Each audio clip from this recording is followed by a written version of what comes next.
Coming to netball on that Tuesday evening was their time, and very quickly, a group of people who don't ever see each other other on a Tuesday, they forged friendships. They had banter in a chat group.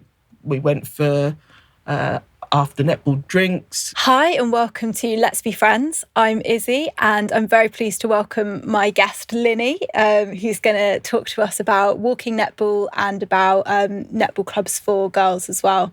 So thank you so much for coming on, Linny. Thank you, Izzy. Thanks for having me. So could you explain to us what walking netball is? So walking netball was a concept that was devised by Age UK and England Netball probably about 10 years ago. To help the older, more mature generation of people to get out and about and moving, similar to walking football. Walking netball was devised for that sort of purpose. Oh, that's so interesting. It's now almost been rolled out down the ages, and so the age range is becoming lower and lower and lower. And it's a sport that's now taken off in quite a big way. It's essentially the same as netball with a few adaptations. So you're not able to run in walking netball, obviously. You're not allowed to jump. You're not allowed to intimidate in terms of marking. Oh, okay. So what kind of limits are there then? So they don't want people really close up into your face or anything like that. Because it's still aimed at the older player who may have mobility issues. It's not in the spirit of the game. Right, sure. You have 4 seconds on the ball, that's the other thing. Okay, so standard netball, you have 3 seconds. For walking netball, you have 4.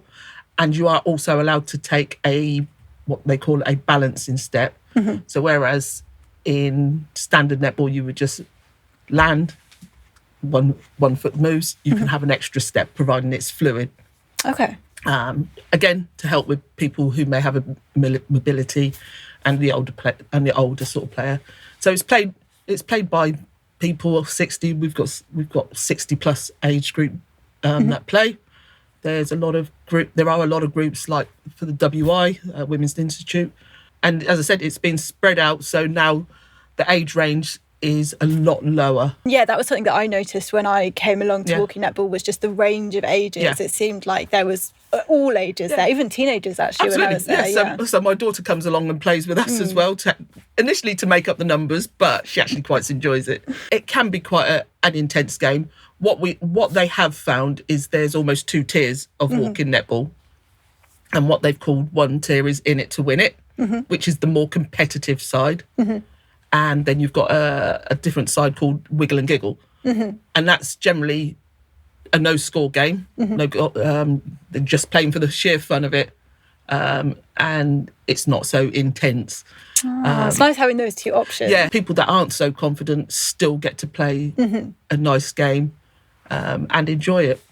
Yeah, fantastic. And what do you think some of the benefits are in terms of the social side of things, the friendship side of things? It was quite apparent quite early on into the group being formed. So we formed in 2023. And to me, it was quite apparent that almost immediately there was a group of people that probably didn't have anything outside of their, their regular life, their being a mum or being a wife or being someone that has to go to work. It was their time. Coming to netball on that Tuesday evening was their time. And very quickly, a group of people who don't ever see each other other on a Tuesday, they forged friendships. They had banter in a chat group. We went for after netball drinks. We have quite a good social side as well. And for some people, and especially where ladies at the moment are going through menopause, and they don't know where their head is, and they can feel quite secluded, and to get together with a group of other people that are going through the same things, to talk, to have I guess a common goal out of the whole thing. It was quite touching to see. It was one evening after the group, I thought, this is more than just netball. And I've seen that through the ages. Some of my best friends are people that I've played netball with. probably now take it for granted, but when you're looking at it from another perspective, you know, these people make a point of coming to netball because it's their time. Yeah, absolutely. And that's really important. I think it's so important. And I think, as you say, there are so many demands on us from work, from family. And I think particularly for women, especially with the childcare commitments, there's often so much on their shoulders, carving out that time that is for them and to connect with other women. Definitely.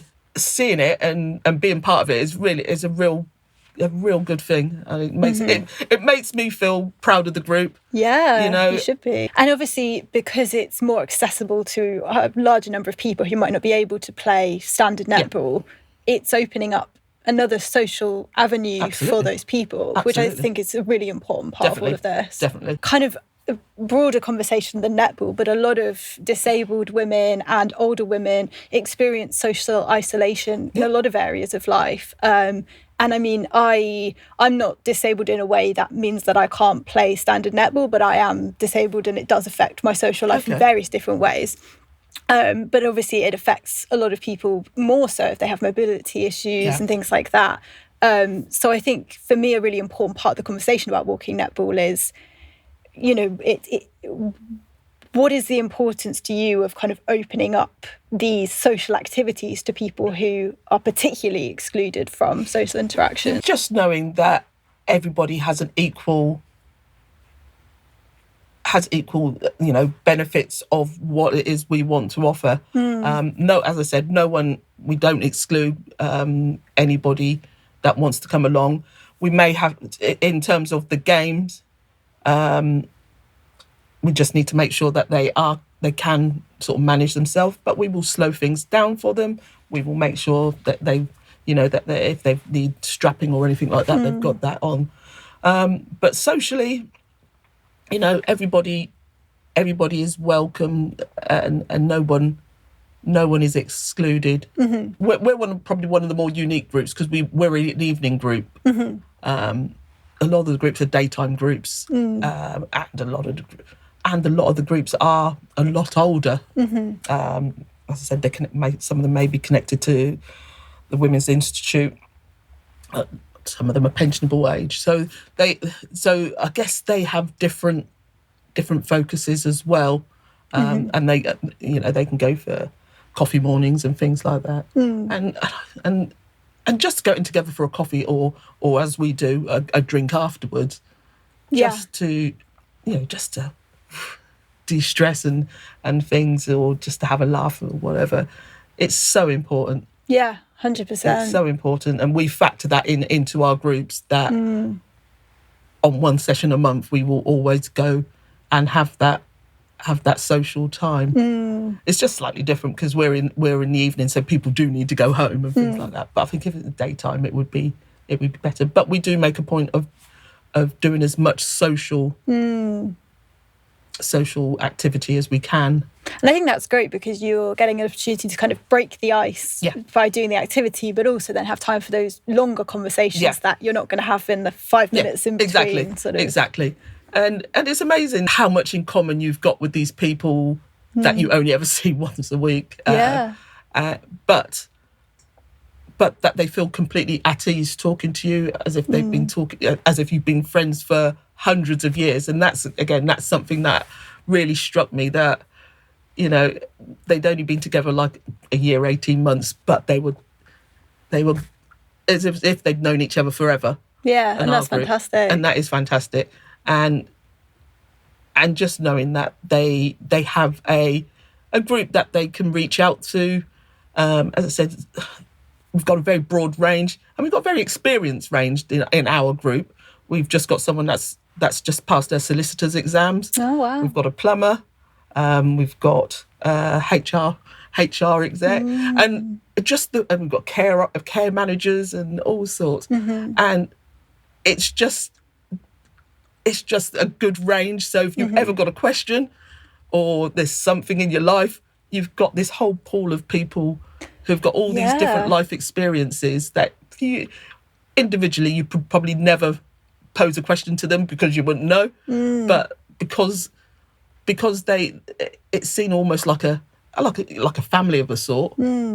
That you would quite happily ask the question away and feel comfortable in receiving their advice. So that's fantastic. Yeah, and so it's really good. But yeah, lots of professions within our group. And that shows, I guess, one of the benefits of being socially connected is being able to get that help and advice from within your community. Yeah, absolutely, totally. But yeah, overall, I'm really happy with it. So as a group, we go on some of the festivals. They call them festivals. They don't call them tournaments in walking netball. So we've done a few festivals. We've done 2 already this year. We went to Southsea as a group, and we won that. Oh, congratulations! And even though that was no score, it was apparent we won it. Right. Yeah.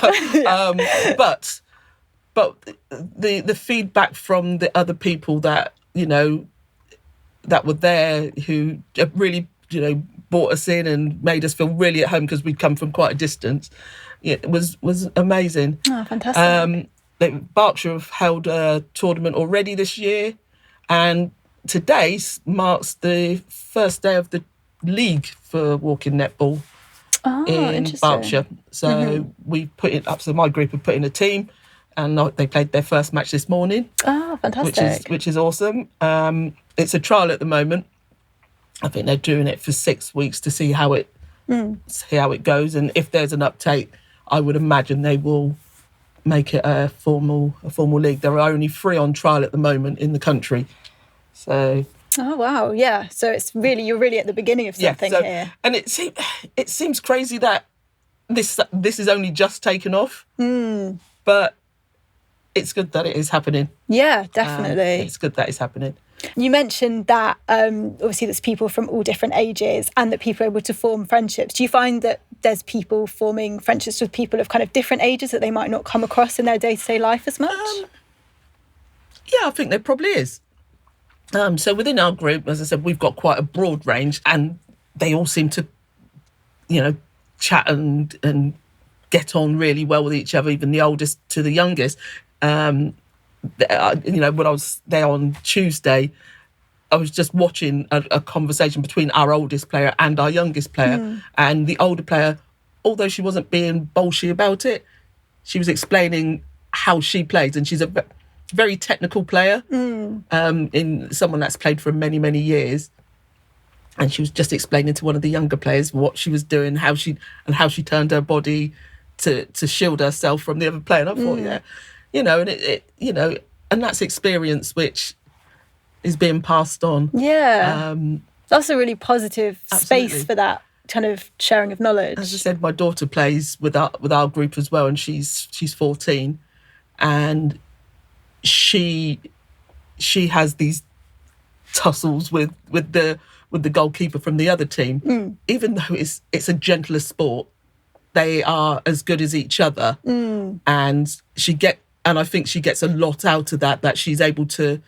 She has to think about her movement and where she is, because she knows that particular keeper will be on her. I don't think many teenagers would fare very well against someone in their 40s in a sporting atmosphere. I think not many kids feel comfortable with it, and to be quite honest, I don't think many adults feel comfortable with younger kids in a sporting atmosphere, fear that they might hurt them or whatever. Yeah.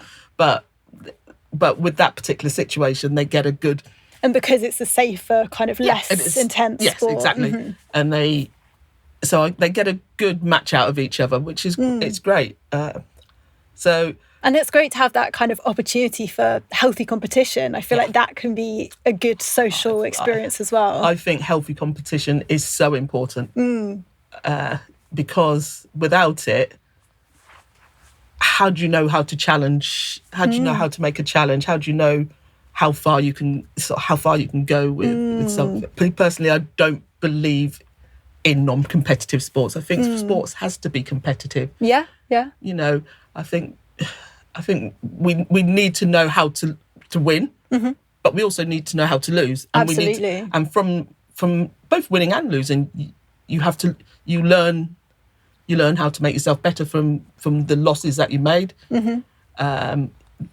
learn the things that you've got to work on and practice, and it is good to have that healthy balance. Absolutely. And these are social skills that people are learning through sport. And I like what you said about, needing to learn how to challenge. And I think especially for women and girls, often learning that kind of healthy assertiveness is an important life skill that often isn't encouraged enough. Not enough. No, I totally agree with that. It's odd. It's odd that we don't encourage it. And we should do, but it's not encouraged enough. And it's sort of almost, I don't know, it's not almost not allowed. And I think we do live in a world where everybody wants to be nice and play fair, and in sport particularly, I don't feel that it should have to be that way. And I think we're probably a good few years behind other countries who don't necessarily have that ethos. I think That's interesting. I think we fall behind, especially in netball, behind the Australians. The South Africans were probably on the par with New Zealand, because they put everything into their sport. They start it young. They encourage it. They have better playing conditions. Let's not get me wrong. And so therefore, by the time they're at that age where you are ready to be really competitive, they're so much further on than us. Don't get me wrong. I think now with the money that's being pumped into netball and following the Commonwealth, where we won gold, there is more impetus and money going into netball, and hopefully with the start of the new Super League 2.0, it will mean that women can have netball as a viable career option. Up until last year, they were only able to, if they wanted to be a netball player, they may have to still go back on Monday and go back to work. Absolutely. To become a doctor or be a doctor or nursery nurse or whatever. And that's wrong. Yeah, absolutely. We want... And netball is the most popular women's sport to play in the UK. We say, we want England to win and all this sort of thing. But, it's only now where we're saying, okay, we're going to put the money into it. We're going to give them a proper salary. And therefore, the girls coming up today, they can have netball as a viable career option, just like a footballer. Yeah. And that's superb. Absolutely. It's so important. And I think there's it's all connected. Netball as a social activity and a fitness and an exercise and all of that. It's also being able to look up to the professional players and kind of that inspiration as well. I want to be such and such. And I hope for my daughter that's an option, not that she's got to be a netball player, but also make sure that she has a good full-time job to go back to on Monday. Yeah. So let's talk a bit about Elements and the work that you do with girls and young women. Okay. So Elements was formed probably 2018. Prior to that, it was a team called Reading Juniors, which was formed by Sue, who I co-run Elements with. I got involved because my daughter wanted to start playing, and I used to hang around. Rather than go all the way home, I used to hang around. So then and at that point, we were probably only about 7 or 8 youngsters. Okay. That used to come along. I'd hang around and help out. And from there, Elements has grown. We've probably got about 70 kids on our Wow, that's books. amazing. I didn't know it's so big. Yes, it's so big. So now we have to, because of the numbers, we have to sort of divvy it up into year groups. So we have kids that are from under year 5, so they start from about 4 years old. Our oldest ones are 18, 19 now. To be fair, we only really give them up to about 18, but depending on where their birthdays fall. It's amazing that we can get so many kids out 9 o'clock on a Sunday morning to run around in the cold or whatever. That shows that you're doing something right, that you're getting teenagers up on a Sunday morning. And I think from our point of view, because it's grassroots, it's not that military type of intense training. For me, I always believe that every kid should be able to throw and they should be able to catch a ball. I just think it's a basic skill with coordination. We have someone that specifically is primary school trained, Jenny.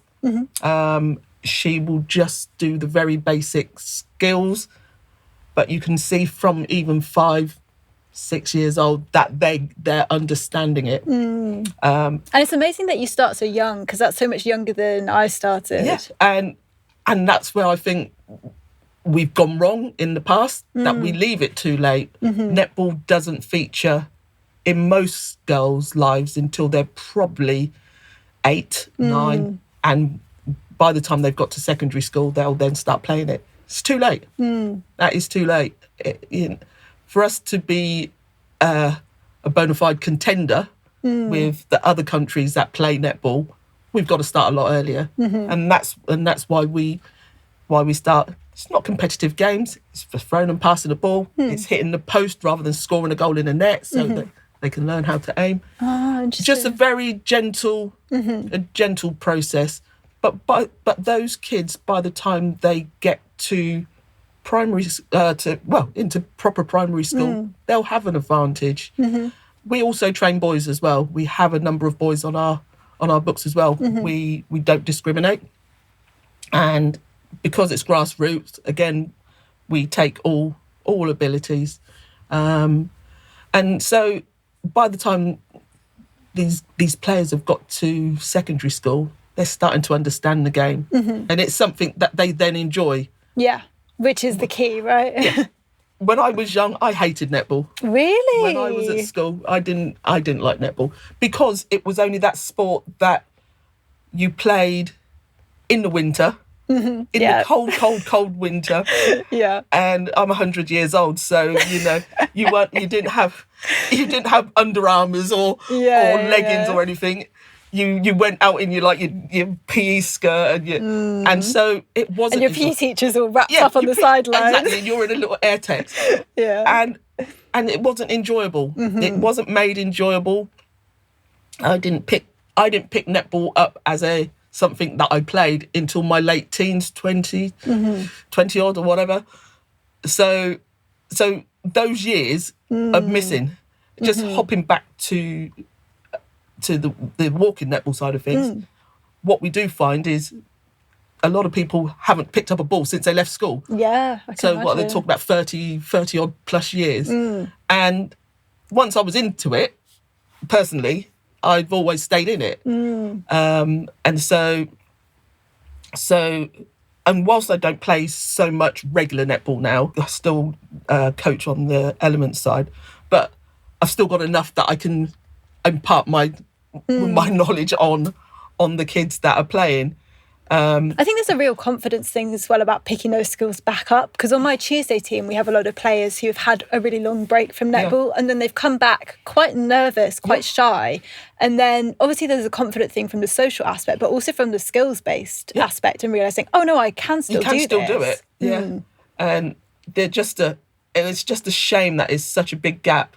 And I don't know how you change that. As I said, it should be started so much earlier. Just like football, girls and boys play football from so much earlier, and it continues through. But that, one of the things that we're trying to do at Elements is to take it into school. So last year I did a couple of sessions at Little Heath School, and those players that play there, they are flying now. They did the tester, so we're going to try and do that at more schools.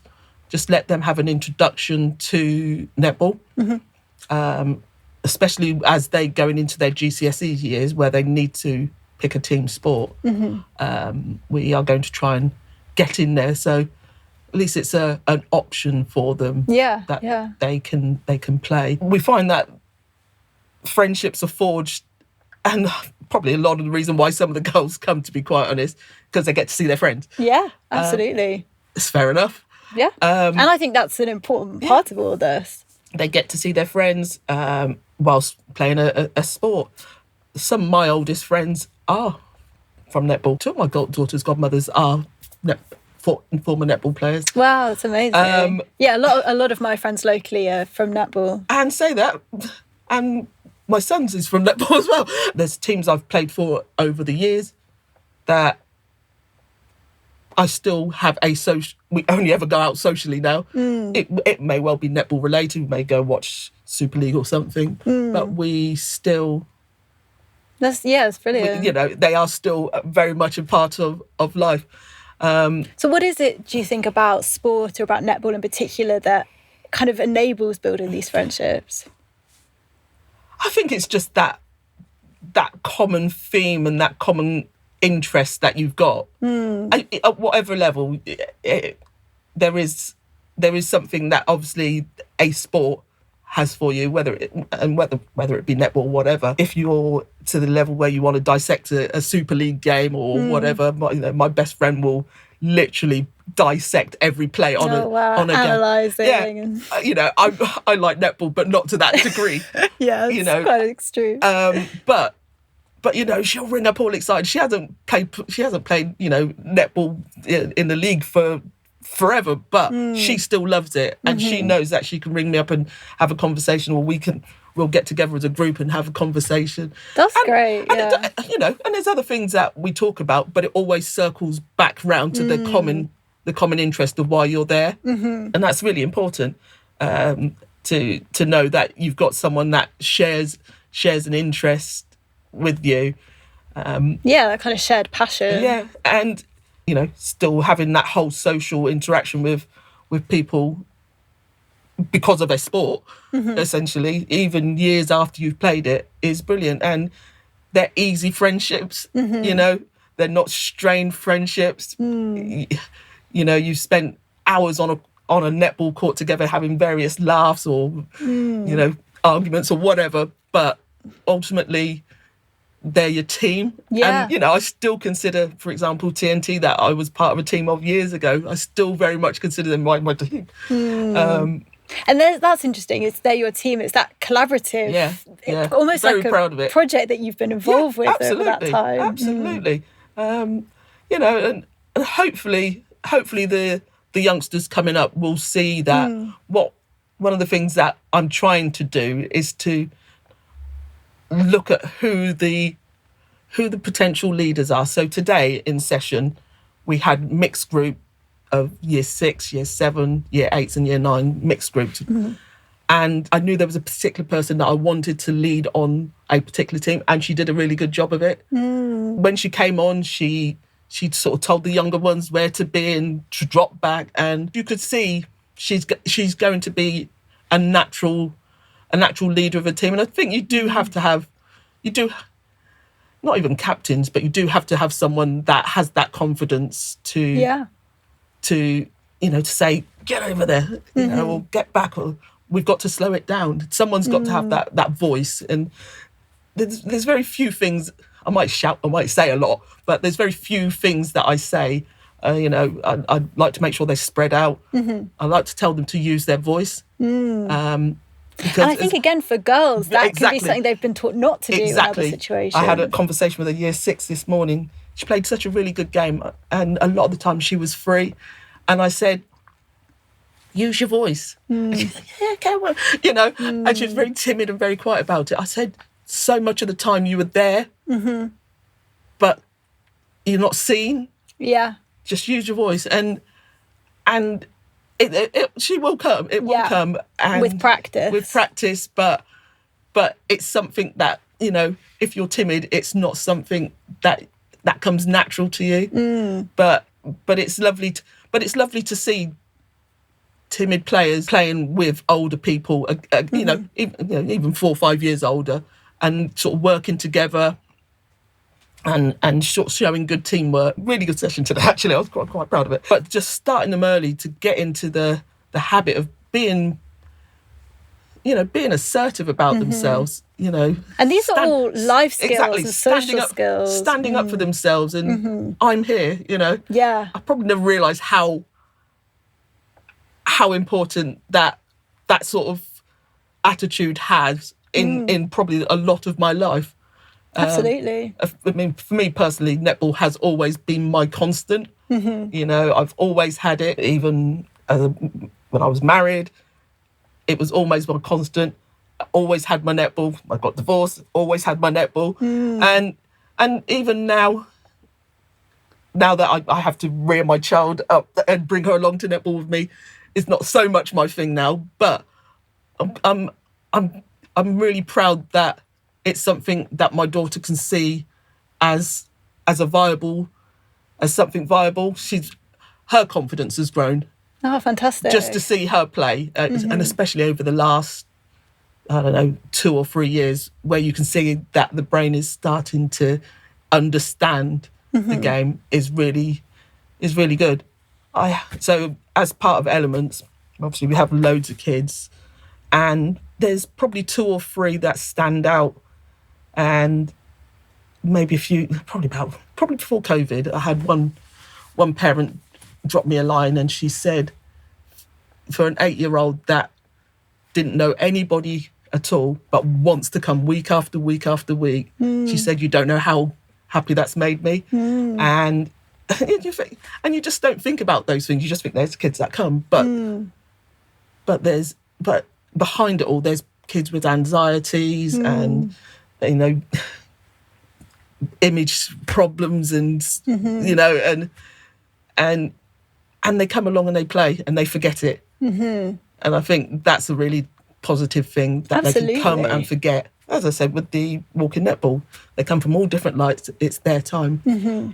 Again, I had an email from one mum. She said she went to another club, didn't feel at all at home. She comes quite a distance to come and play with us. And she said, you've bought her, you don't know how much more confidence you've given her. That's amazing. And I think, and we do, and we do what we do. We don't do anything special, but what is it about the way that you approach it? I have no idea. If I knew you, I'd have to go. But I don't know. But I guess for me, I'm still a bit of a kid at heart, and so I can. Although I can't run as fast as some of them now, but I can still have a bit of a laugh with them. Not that I talk at their level, but I guess we're just pretty fun, really. And because we're grassroots and we're not elite netball, and I don't think I ever want to be. I think there is a place for grassroots. Absolutely. There's a lot of other clubs that can take elite players, and if a particular player wants to go to an elite stage, at least we know we've given them that grounding. Yeah, absolutely. To take themselves forward. But no, from my point of view, I love what we do. We're only a community club. We don't have any funding from anybody. We're all volunteers. It's just nice to see. Yeah, well, I think it's brilliant. The work you're doing with Elements and the walking netball, I think it's fantastic. Absolutely. Yeah. I think so. And it's not just me. There's a lot, there's Sue and there's Jenny and there's Candice on the Elements side. So me and Sue couldn't do it without those other people that come along and help us as well. Of course, yeah. Team effort. Absolutely. Well, thank you so much, Linny, for coming and speaking today. And there'll be more episodes of Let's Be Friends coming out on Wednesday afternoons. Thank you very much for listening. Thank you.